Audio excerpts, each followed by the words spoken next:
Hello everyone, welcome to our channel. Telugu రాష్ట్రాల్లో మారిన వాతావరణ పరిస్థితులు వివరాల్లోకి వెళ్లి ఏ జిల్లాల్లో వర్షాలు పడతాయి తెలుసుకునే ముందు మీరు ఇంకా మన ఛానల్ కనుక సబ్స్క్రైబ్ చేయనట్లయితే వెంటనే సబ్స్క్రైబ్ చేసి పక్కన ఉన్న బెల్ ఐకాన్ ని కూడా క్లిక్ చేసేయండి. ఇక లేట్ చేయకుండా వివరాల్లో కనుక వెళ్ళినట్లయితే రెండు తెలుగు రాష్ట్రాల్లోనూ రానున్నటువంటి 24 గంటల పాటు భారీ వర్షపాతం నమోదవుతుంది.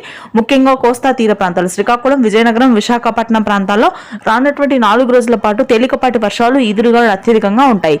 తెలంగాణలో మాత్రం భారీ వర్షాలు నమోదు కానున్నాయి. సిరిసిల్ల, సిద్దిపేట, మెదక్, కామారెడ్డి, రంగారెడ్డి, వికారాబాద్, మహబూబ్ నగర్, నాగర్ కర్నూలు ప్రాంతాల్లో ఈ రోజు రాత్రికి అత్యధికంగా వర్షాలు నమోదు కానున్నాయి. హైదరాబాద్ నగర ప్రాంతం మొత్తం కూడా గాలి దుమ్ములతో కూడినటువంటి వర్షాలు మే 16 నుంచి మే 19వ తారీఖు వరకు కొనసాగుతాయి.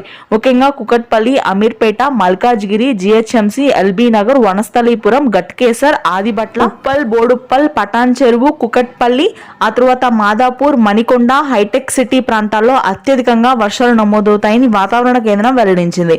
మధ్యాంధ్ర జిల్లాలో ప్రస్తుతానికి ఉష్ణోగ్రతలు కొనసాగుతున్నాయి. గుంటూరు, కృష్ణా, తూర్పుగోదావరి జిల్లాల వరకు 2 రోజుల తర్వాత నుంచి వర్షాలు మొదలవుతాయి. రాయలసీమ వ్యాప్తంగా ఈ రోజు రాత్రికి ఎల్లో అలర్ట్ ని ప్రకటించింది వాతావరణ కేంద్రం. కర్నూలు, చిత్తూరు, అనంతపురం వ్యాప్తంగా భారీ వర్షాలు నమోదవుతాయి. Thanks for watching this video. Please do subscribe. Thank you.